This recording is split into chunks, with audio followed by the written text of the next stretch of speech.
Hello friends, आज का हमारा टॉपिक है power series solution in powers of x minus X nought, और हम कह सकते हैं the power series solution about the point x equal to X nought. X nought क्या है? हमारा ऑर्डिनरी पॉइंट। अब ऑर्डिनरी पॉइंट का क्या मतलब है? ऑर्डिनरी पॉइंट का ये मतलब है कि अगर हमारे पास डिफरेंशियल इक्वेशन इस टाइप की है, अगर P of x and Q of x at x equal to X nought पे डिफाइंड है, डिफाइंड मीन्स इसकी वैल्यू क्या आ रही है? फाइनाइट आ रही है, ठीक है। और हम कह सकते हैं कि Px और Qx at x equal to X nought पे डिफाइंड हो और क्या हो? एनालिटिक हो। तो अगर हमारे पास x ऑर्डिनरी पॉइंट है तो इस केस में हम पावर सॉल्यूशन को क्या मानेंगे? y equal to summation n varying from 0 to infinity Cn x minus x nought. X nought हमारा क्या है? ऑर्डिनरी पॉइंट है, तो ये हमारा क्या होगा? सॉल्यूशन होगा। और इसमें C नोट क्या होगा? नॉट इक्वल टू 0, ठीक है। तो ये हमारा सॉल्यूशन है। फिर क्या हमको, लेकिन यहाँ पे क्या चाहिए? Double derivative. तो डबल डेरिवेटिव के लिए हमको फर्स्ट डेरिवेटिव कैलकुलेट करना, हमने फर्स्ट डेरिवेटिव कैलकुलेट कर लिया।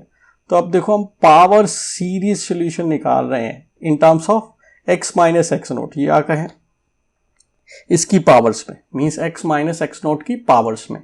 तो पावर हमारी क्या होनी चाहिए? या तो जीरो हो या फिर क्या हो? पॉजिटिव हो, ठीक है। तो अगर देखो, अगर मैं इसका डेरिवेटिव करता हूं तो Cn n पावर आगे आ गई x minus x note n minus 1 आ गया। अब देखो, अगर मैं n इक्वल टू 0 रख दूं यहाँ पे तो मुझे पावर क्या मिलेगी? नेगेटिव। लेकिन हम पावर सीरीज निकाल रहे हैं, पावर हमको क्या चाहिए? या जीरो हो जाए या फिर क्या हो जाए? पॉजिटिव। तो इसलिए हमने क्या किया, ये समेशन कहाँ से शुरू होगी? n इक्वल टू 1 से, ठीक है। क्योंकि देखो, अगर हम जीरो से शुरू करते हैं इसको डेरिवेटिव करने के बाद, तो देखो क्या आएगा? x माइनस एक्स नोट की पावर -1। लेकिन हम पावर सीरीज निकाल रहे हैं तो मीन्स इसकी पावर पॉजिटिव होनी चाहिए। तो इसलिए हम क्या करें, इस सीरीज को कहाँ से स्टार्ट कर रहे हैं? n इक्वल टू 1 से। अब नेक्स्ट किया हमने डेरिवेटिव, सेकंड डेरिवेटिव कर दिया। अब देखो सेकंड डेरिवेटिव में देखो इसकी पावर क्या आ जाएगी? x माइनस एक्स नोट की n माइनस 2। अगर देखो मैं n इक्वल टू 0 करता हूँ तो power negative, n equal to 1 करता हूँ तो पावर नेगेटिव। पावर सीरीज में पावर क्या होगी? या जीरो होगी या पॉजिटिव होगी, ठीक है। तो हमारे पास इसको पॉजिटिव करने के लिए हम क्या, सीरीज को कहाँ पॉजिटिव करने के लिए, ये देखो, या जीरो करने के लिए हमारी सीरीज कहाँ से शुरू होगी? n इक्वल टू 2, क्योंकि n इक्वल टू 2 रखेंगे तो 0 आएगा। n इक्वल टू 3 रखेंगे तो 3 माइनस 2 1 पॉजिटिव होगी। 4 रखेंगे तो 4 माइनस 2 क्या? 2 पॉजिटिव होगी। तो ये हम समेशन में n कहाँ से स्टार्ट करेंगे? n इक्वल टू 2 से, ठीक है। अब फिर क्या करेंगे हम नेक्स्ट? y और y डैश और y डबल डैश की वैल्यू इस इक्वेशन फर्स्ट में सब्स्टिट्यूट कर देंगे, ठीक है। इस इक्वेशन में सब्स्टिट्यूट करने के बाद हम इसको इस तरह लिख सकते हैं, मतलब हम क्या करेंगे? सॉल्व करेंगे जो कोफिशिएंट बन रहे होंगे उनके कॉरस्पॉन्डिंग। तो हम मान लेते हैं कि हम सीरीज को इस तरह आ जाएगी a note a1 x minus x naught a2 x minus x square an x minus x naught की power n plus up to so on equal to 0। अब देखो इस साइड को हम इस तरह लिख सकते हैं, देखो 0 plus 0 x minus x naught plus 0 x minus x naught का whole square plus 0 x minus x naught का whole cube up to so on. तो यानी ये कोफिशिएंट जो आ रहे हैं a note a1 a2 an, हम क्या इनको 0 के इक्वेट कर सकते हैं। तो हमने क्या करना है नेक्स्ट स्टेप में, ये a नोट a1 a2 क्या है? ये जो इन कोफिशिएंट को ही मतलब हमने लिखा हुआ, where a note a1 a2 a3 up to so on function of coefficients of c1 c2 up to so on. अब हमने क्या कर देना है? इनको 0 कर देना। देखो ये इसको हम इस तरह लिख सकते हैं। तो कंपेयर करेंगे तो a नोट हमको क्या मिल जाएगा? 0। a नोट 0 मिल गया। फिर a1 को क्या कंपेयर करेंगे तो a1 हमको क्या मिल गया? 0। a2 क्या मिल गया? 0। ऐसे ही मिलता जाएगा। अब हमने क्या करना है, इन a नोट a1 a2 जितने भी बन रहे हैं इनको क्या करना, एक्सप्रेस कर लेना C नोट C1 में, दो आर्बिट्री कांस्टेंट में। बाकी जितने भी आ रहे होंगे C2 C3 C4 C5 उनको भी हमने क्या करना है? C नोट C1 में ही एक्सप्रेस कर लेना। अब दो ही आर्बिट्री कांस्टेंट में करना है, क्यों? क्योंकि हमारे पास जो डिफरेंशियल इक्वेशन है वो क्या है, differential equation of order second है। तो जितने ऑर्डर की डिफरेंशियल इक्वेशन होगी तो उतने ही हमारे पास क्या होंगे, आर्बिट्ररी कांस्टेंट होंगे। ठीक है, तो इसलिए हम बाकी जो C3, C4, C5 आएंगे उनको भी हम क्या करेंगे, एक्सप्रेस करेंगे in terms of C0 and C1। ठीक है, अब इस चीज को हम जरा क्वेश्चन से अच्छे से समझते हैं। ठीक है, तो ये देखो हमारे पास सेकंड ऑर्डर डिफरेंशियल इक्वेशन है।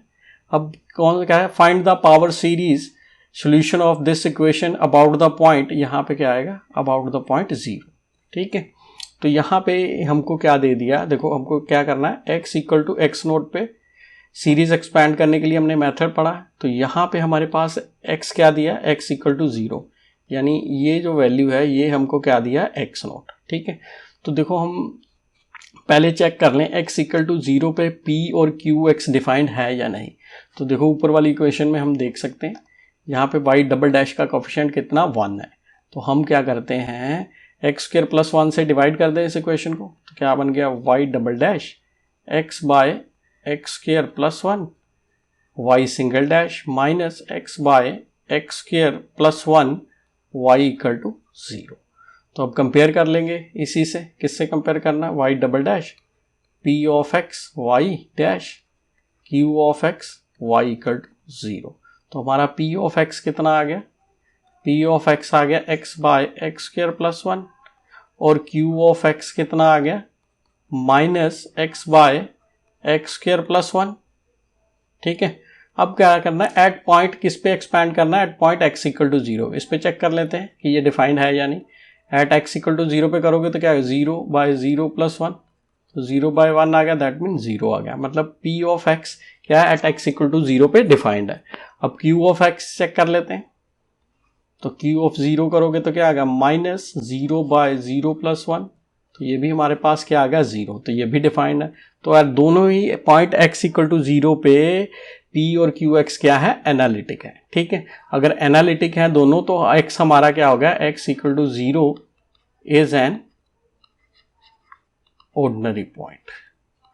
ठीक है, अब शॉर्टकट तरीका क्या है x इक्वल टू 0 को जानने का, ये ऑर्डिनरी पॉइंट है या नहीं। हमने क्या करना है, जो भी पॉइंट आपको दिया होगा, मे बी 1 दिया हो, -1 दिया हो, 2 दिया हो, आपने क्या करना है, इस पॉइंट को उठाकर यहां सब्स्टिट्यूट कर देना। अगर तो आपको 0 मिल रही है, अगर 0 मिल रही है यहां पे कुछ भी वैल्यू रखने पे, तो हमारा पॉइंट क्या, ऑर्डिनरी पॉइंट नहीं होगा। अगर यहाँ कोई ये वैल्यू रखने पे 0 मिल रही है तो हमारा पॉइंट ऑर्डिनरी नहीं होगा, क्या हो जाएगा, सिंगुलर पॉइंट हो जाएगा। ठीक है, अब देखो अगर मैं x इक्वल टू 0 यहाँ पे रखता हूँ तो मुझे क्या मिल रहा है, 1 मिल रहा है। तो 1 मिल रहा है तो इसका मतलब ये पॉइंट क्या है, ऑर्डिनरी पॉइंट है।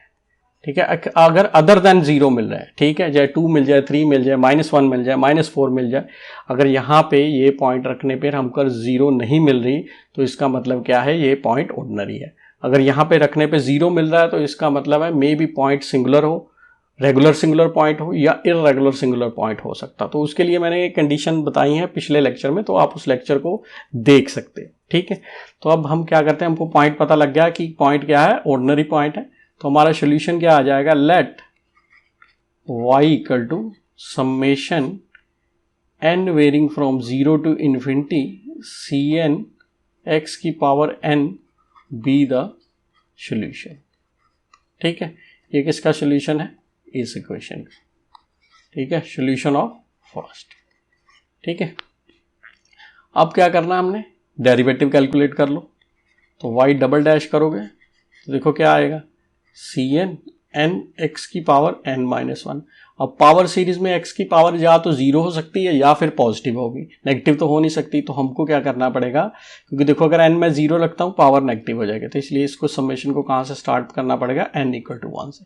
क्योंकि 1 रखेंगे तो पावर क्या बनेगी, x पावर 0 विच इज़ 1, मतलब कॉन्स्टेंट टर्म आ जाएगी।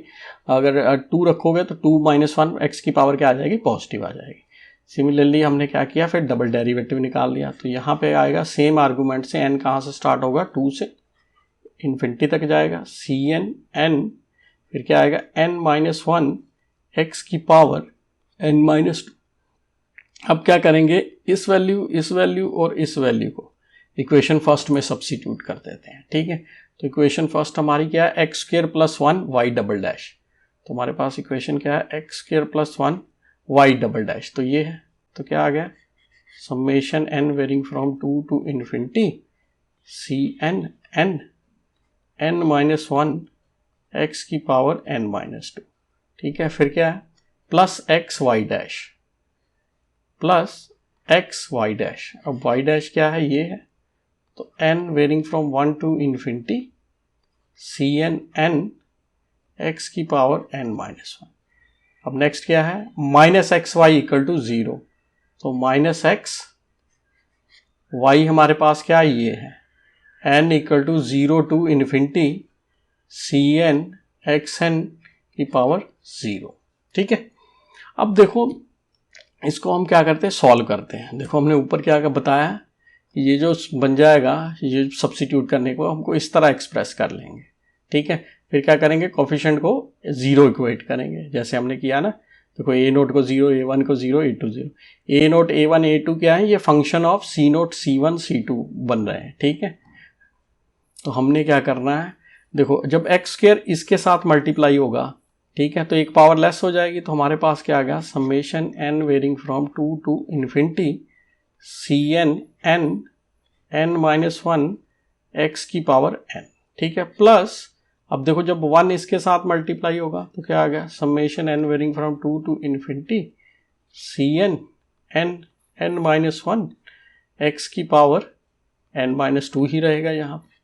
अब देखो इस टर्म में जब x क्या है, इनसाइड मल्टीप्लाई होगा तो एक पावर लेस हो जाएगी, हमारे पास क्या आ गया, summation N varying from 1 to infinity C N N x की पावर एन माइनस, अब देखो ये जो x मल्टीप्लाई होगा तो ये पावर में क्या करेगा, एक इंक्रीज कर देगा, हमारे पास क्या आ गया, n varying from 0 to infinity C N x की power n plus 1 equal to 0। अब हमने क्या किया, इसको एक्सपैंड करके लिख लेते हैं, क्योंकि हमको क्या करना है, कोफिशिएंट कंपेयर करने हैं। तो यहाँ देखो n कहाँ से स्टार्ट होगा, यहाँ हमारा n स्टार्ट होगा 2 से, तो देखो जब n को 2 करोगे तो आपको क्या मिलेगा, 2 ये n, फिर क्या मिलेगा C2, 2 माइनस 1 1 आ गया एक्स स्क्वायर, फिर 3 करोगे तो क्या आएगा, 3 C3, यहाँ 3 माइनस 1 होगा तो क्या होगा, 2 आ गया, मतलब यहाँ पे बना है 3 इंटू 2, तो यहाँ पे 6 बन जाएगा मेरे पास, 6 C3 और क्या आ गया, x की पावर 3। फिर देखो जब आप n को 4 करोगे तो यहाँ क्या मिल जाएगा, 4 माइनस 1 3, मतलब 4 इंटू 3 कितना होगा, 12 C4 x की पावर 4, अप टू 4 ऐसे ही चलते जाएगा। फिर क्या यही, क्योंकि हमको x की पावर n के कोफिशिएंट कंपेयर करने, रेफरेंस रिलेशन के निकालने के लिए, तो मैं इसी को लिख लेता हूँ, तो मुझे क्या मिलेगा, n Cn n minus 1 x की power n plus up to 100, फिर प्लस, अब देखो यहाँ पे n इक्वल टू 2 करोगे तो आपको क्या मिलेगा, देखो 2 माइनस 1 1, 2 इंटू 1 कितना हो गया 2, और इधर मिल जाएगा C2। अब यहाँ 2 करोगे पावर में तो पावर 0 होगी, मतलब हमको 2C ही मिलेगा। अब n इक्वल टू 3 करोगे तो यहाँ 3 मिल गया, यहाँ 3 माइनस 1 करोगे 2 मिल गया, तो 6 मिल गया, क्या आ गया C3, और यहाँ 3 माइनस 2 होगा तो क्या आ गया, x आ गया। अब जब नेक्स्ट करोगे n इक्वल टू 4 तो यहाँ 4 आ गया, 4 माइनस 1 3, 4 इंटू 3 कितना हो गया 12, तो 12 C4, यहाँ क्या आ गया, x की पावर 4 माइनस 2 2 आ जाएगा अप टू 100, और फिर यही वाली टर्म आएगी, क्या आएगा Cn n n minus 1 x की पावर n माइनस 2। अब हमने क्या है, x की पावर n का कोफिशिएंट कंपेयर करना है, तो इसको आगे भी लिख लेते हैं, तो प्लस अप टू 100। अब देखो x की पावर हमको क्या चाहिए, n, तो n को n प्लस 2 करोगे तो यानी यहाँ पे क्या आएगा, c n plus 2 n plus 2। अब यहाँ n प्लस 2 करोगे तो क्या मिल जाएगा, n प्लस 1 x की पावर n अप टू 100, ठीक है जी। अब देखो ये वाली टर्म बच गई, नेक्स्ट क्या आएगा, प्लस समेशन, अब देखो यहाँ पे n क्या है, 1 से शुरू हो रहा है, तो n 1 रखेंगे तो क्या मिलेगा मुझे, सिंपली C1 x, n को 2 रखोगे तो क्या मिलेगा 2C2 x स्क्वायर, n को 3 रखेंगे तो क्या मिलेगा 3C3 x3 यहाँ रख रहे हैं हम वैल्यू, ठीक है, plus up to so on x क्या मिलेगा, अगर n नहीं रहने देते तो n cn x की power n plus up to so on. अब नेक्स्ट क्या आएगा, माइनस, अब देखो n 0 से शुरू होगा तो यहाँ मुझे क्या मिलेगा, c नोट, और x की पावर क्या आ जाएगी, 1 आ जाएगी, क्योंकि n 0 होगा, n प्लस 1 है, x क्या आएगा c1, x की पावर क्या आ जाएगा 2, क्या c2 x की पावर 3 अप टू सो, ठीक है। अब देखो इसमें अब मुझे अगर x की पावर n चाहिए तो यहाँ क्या करना पड़ेगा, n माइनस 1 करना पड़ेगा, तो देखो एक टर्म आएगी cn माइनस 1, x की पावर n माइनस 1 करोगे तो 1 1 कैंसिल हो गया, x की पावर n, फिर नेक्स्ट क्या आएगी, यही टर्म आ जाएगी cn x की power n plus 1 up to so equal to 0, ठीक है। अब देखो हम क्या कर रहे हैं, यहां से हमने x के कोफिशिएंट कंपेयर कर देना है, ठीक है। तो सबसे पहले देख लें अगर कोई कांस्टेंट टर्म है तो जहां पे ये दिख रही है, तो पहले करते थे कंपेयरिंग, या कर सकते हैं equating to 0 the constant term, ठीक है, वी गेट, अब देखो देख लो कौन सी टर्म है जो कांस्टेंट आ रही है, तो देखो इस सीरीज में तो x आ ही रहा है थ्रू आउट, तो इसमें तो है नहीं, इसमें मिल रही है 2c2, देखो इसमें भी x थ्रू आउट आ रहा है तो यहाँ कुछ नहीं मिल रहा है, इसमें भी x थ्रू आउट आ रहा है तो यहाँ कुछ नहीं मिल रहा है, तो मुझे क्या मिल गया 2c2 इक्वल टू 0, तो यहाँ से मैं लिख सकता हूँ c2 मुझे क्या मिल रहा है, 0 मिल रहा है, ठीक है। तो एक कांस्टेंट की वैल्यू निकल गई, c2 की क्या वैल्यू वाली 0। अब मैं क्या कर रहा हूँ, equating to 0 the coefficient of x power n we get, अब x पावर n को कर रहा हूं ताकि मेरे पास क्या है, रिलेशन निकल जाए। तो देखो अगर x पावर n को ढूंढ रहे हो तो यहां पे मुझे क्या मिलेगा, ये मिलेगा, तो क्या आ रहा है ये n c n n minus 1, ठीक है जी। अब नेक्स्ट टर्म में देखें तो यहां x पावर n का कोफिशिएंट क्या मिल रहा है, ये मिल रहा है, तो क्या आ गया प्लस, इसको आगे लिख लें n plus 1 n plus 2 c n plus 2, ठीक है। अब नेक्स्ट में देखते हैं तो यहाँ पे मेरे पास सिंपली क्या है, n c n, अब उससे नेक्स्ट वाले में देखो तो यहाँ पे नेगेटिव है, तो इसमें मुझे क्या मिलेगा, ये मिलेगा x पावर n का कोफिशिएंट, तो क्या मिल गया minus c n minus 1 equal to 0। अब क्या करते हैं हम, अब यहाँ पे देखो क्या क्या, और देखो cn, यहाँ cn आ रहा, यहाँ cn आ रहा, तो ये इसमें cn कॉमन कर लेते हैं, तो ये n को मल्टीप्लाई कर देते हैं, n स्क्वायर माइनस n, और इधर वाला क्या आ गया प्लस n, ठीक है, और इधर वाले में तो कुछ नहीं आ रहा, तो ये as it is n plus 1 n plus 2 c n plus 2 minus c n minus 1 equal to 0। तो यहाँ से n n कैंसिल हो गया, तो हमारे पास क्या आ गया, सी एन स्क्वायर, ठीक है, क्या आ गया हमारे पास सी एन स्क्वायर, तो इसको मैं लिख सकता हूं n square C n plus n plus 1 n plus 2 c n plus 2 minus c n minus 1 equal to 0। अब मैं यहां से क्या करता हूं, सी एन प्लस 2 की वैल्यू निकाल लेता हूं, तो मेरे को क्या मिल जाएगा, n plus 1 n plus 2 c n plus 2। अब देखो उसके उधर लेके जाओगे तो ये क्या हो जाएगा पॉजिटिव, तो क्या आ गया सी एन माइनस 1, ये भी उधर जाएगा तो क्या आएगा माइनस एन स्क्वायर सी एन, तो हमारे पास सी, तो हमारे पास क्या वैल्यू आ गई, सी एन प्लस 2 की वैल्यू आ गई हमारे पास C n minus 1 minus n square C n divided by n plus 1 n plus 2, ठीक है। तो यहाँ पे n क्या होगा हमारा, where n is greater than equal to 1, क्योंकि n 1 रखने पे c नोट मिलेगा, ठीक है। अगर इससे छोटी वैल्यू रखते हैं तो यहाँ पे क्या हो जाएगा, c ऑफ नेगेटिव आना शुरू हो जाएगा, लेकिन हमने से देखो यहाँ पे कोफिशिएंट क्या है, सीरीज सोल्यूशन में क्या है, n हमारा कहाँ से शुरू हो रहा है, 0 से इन्फिनिटी, तो मतलब ये 0 हो सकता है या फिर c1 c2 c3 इस तरह हो सकते हैं, लेकिन ये नेगेटिव में नहीं जाएंगे कोफिशिएंट, तो इसलिए क्या है n क्या आएगा ग्रेटर देन इक्वल टू 1। और जो भी एक्सप्रेशन हम इस n सी एन और सी n+2 और बाकियों में निकाला है, इस रिलेशन को हम क्या कहते हैं, we call it this recurrence relation. अब बाकी कोफिशिएंट की वैल्यू क्या करेंगे, हम यहां से निकाल लेंगे। जैसे हमने C2 तो निकाल ही लिया है, C2 हमको क्या मिल रहा है 0। अब C1 निकाल लें। C1 तो चलो C1 तो हमको मिलेगा नहीं, क्योंकि हमने क्या देखो यहाँ पे क्या है, पूरे रिजल्ट किस में निकालना है, C0 और C1 की टर्म में। तो C1 को क्या करना है, C1 ही रहने देना। हम क्या करें, C2 0 निकल गया। अब नेक्स्ट क्या निकालना है, C3। देखो C0 और C1 में सोल्यूशन निकालना है, ठीक है। तो इन दोनों को एज इट इज रहने दिया। C2 की वैल्यू मुझे 0 मिल रही है। अब मुझे नेक्स्ट क्या निकालना है, C3। तो n को यहाँ क्या कह रहे हैं, पुट n इक्वल टू 1। तो यहाँ मुझे क्या मिल जाएगा, C3।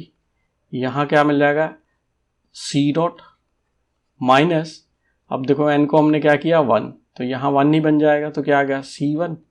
अब नीचे जब करोगे 1 + 1 2 आ गया, 1 + 2 कितना आ गया, 3 आ गया। तो ये वैल्यू मेरे पास क्या आ गई, 1/6 C0 माइनस C1। अब नेक्स्ट वैल्यू कैलकुलेट करते हैं, पुट n इक्वल टू 2। तो यहाँ पे मुझे क्या मिल जाएगा, C4। इधर क्या आ गया, 2 - 1 C1 माइनस, अब देखो यहाँ पे n 2 रखोगे तो स्क्वायर होगा तो 4, और यहाँ क्या मिल गया C2 डिवाइडेड बाय 2 + 1 3 आ गया, 2 + 2 कितना आ गया, 4 आ गया। अब देखो C2 की वैल्यू जो हमने कैलकुलेट की है वो क्या है, 0। तो ये मेरे पास सिंपली क्या आ जाएगा, C1/12। देखो C3 भी C0 C1 में आ गया, C4 भी क्या इन टर्म्स ऑफ C1 आ गया। अब नेक्स्ट क्या करते हैं, पुट n इक्वल टू 3। जब n को 3 रखेंगे तो यहाँ मुझे क्या मिल जाएगा, C5। यहाँ क्या मिल जाएगा, C2। यहाँ मुझे क्या मिल जाएगा, -n²। मैंने n को 3 रखा तो 9, फिर क्या आएगा C3 डिवाइडेड बाय 3 + 1 4 आ गया, 3 + 2 5 आ गया। अब C2 की वैल्यू तो 0 है, मेरे पास क्या आ गया, -9/20। तो इधर क्या आ गया, C3। अब C3 की वैल्यू हमने ऊपर निकाली है, C3 की वैल्यू देख सकते हो, C3 क्या है 1/6 C0 माइनस C1। तो वैल्यू सब्सटीट्यूट कर देते हैं, 9/20 इंटू 1/6 क्या आएगा, C0 माइनस C1। तो यहाँ से कटिंग हो जाएगी 3 पे, तो यहाँ 2 आ गया, यहाँ कितना मिल गया, 3 मिल गया। तो C5 मेरे पास कितना आ गया, -3/40 C0 माइनस C1। इसी तरह चाहे तो हम बाकी वैल्यूज भी निकाल सकते हैं एंड सो ऑन। अब हमारा सोल्यूशन क्या था, y equal to summation m varying from 0 to infinity, n varying from 0 to infinity, n लिखा था, m लिखा था, देख लेते हैं, n लिखा था हमने, ठीक है। तो ये सोल्यूशन था Cn(xn), ठीक है। तो क्या है, Cn(xn). तो जब इसको एक्सपैंड करोगे, मतलब n की वैल्यू भरते जाओ, तो क्या मिलेगा, C0 + C1x C2x², C3x³ C4x4 C5x5 up to 100। अब देखो C0 तो 0 है, तो ये वैल्यू तो 0 होगी। अब बाकियों में देखो, पहले वाले को हमने ऐसे ही छोड़ दिया, क्योंकि C0 C1 में ही हमको पूरी सीरीज चाहिए। प्लस अब C3 की वैल्यू देखो, C3 मेरे पास क्या मिल रहा है, ये मिल रहा है 1/6 C0 minus C1, 1/6 C0 minus C1। C4 कितना मिल रहा है, C/12। यहाँ पे क्या आएगा, x³ भी आएगा। C4 कितना मिल रहा है, C1/12 x⁴, और C5 कितना आ रहा है मेरे पास, -3/40 C0 minus C1 x⁵ up to 100। अब हमको क्या करना है, देखो सेकंड ऑर्डर डिफरेंशियल इक्वेशन है, तो दो लीनियरली इंडिपेंडेंट सॉल्यूशन निकालने हैं। एक जो क्या होगा C0 में होगा, एक क्या होगा C1 में होगा। तो हम क्या करते हैं, C0 कॉमन ले लेते हैं, तो यहाँ पे मुझे मिल गया 1। अब देखो यहाँ पे क्या होगा, ये वाली जो टर्म इसके साथ मल्टीप्लाई होगी, तो C0 तो बाहर आ गया, फिर क्या मिलेगा, x³/6। अब यहाँ पे देखो C0 मिलेगा नहीं, यहाँ मिलेगा, क्या मिलेगा, -3x⁵ divided by 40 and up to 100 plus C1। अब C यहाँ पे क्या मिलेगा, x, और यहाँ देखो C1 बाहर चला गया, तो -x³/6। अब यहाँ पे देखो C1 आ रहा है, तो ये भी क्या आ जाएगा, x⁴ 12। अब यहाँ क्या मिलेगा, देखो C1 के लिए नेगेटिव, और नेगेटिव क्या हो जाएगा, पॉजिटिव। तो 3 इंटू एक्स की पावर 5 40 अप टू 100। तो ये हमारे पास क्या आ गया, रिक्वायर्ड सॉल्यूशन आ गया, where C0 and C1 are arbitrary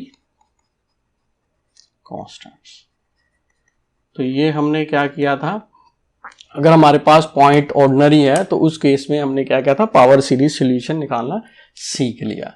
एक बार दोबारा से मैं रिपीट कर देता हूँ, हमने किया क्या है, अगर हमारा पॉइंट ऑर्डिनरी है तो हमने सॉल्यूशन ये मान लेना, फिर इसका डेरिवेटिव करना, सेकंड डेरिवेटिव करना, फिर उसको इक्वेशन में सब्स्टिट्यूट कर देना। ठीक है, इक्वेशन में सब्स्टिट्यूट करने के बाद हमने क्या करना है, various power of x compare कर लेनी है और सॉल्यूशन को क्या निकालना है, in terms of C0 and C1 निकालना। तो यही हमारा आज का क्वेश्चन था, power series solution for x equal to 0 at ordinary point. ठीक है, तो हम नेक्स्ट एक और क्वेश्चन करेंगे नेक्स्ट लेक्चर में। तो आज के लिए बस इतना ही।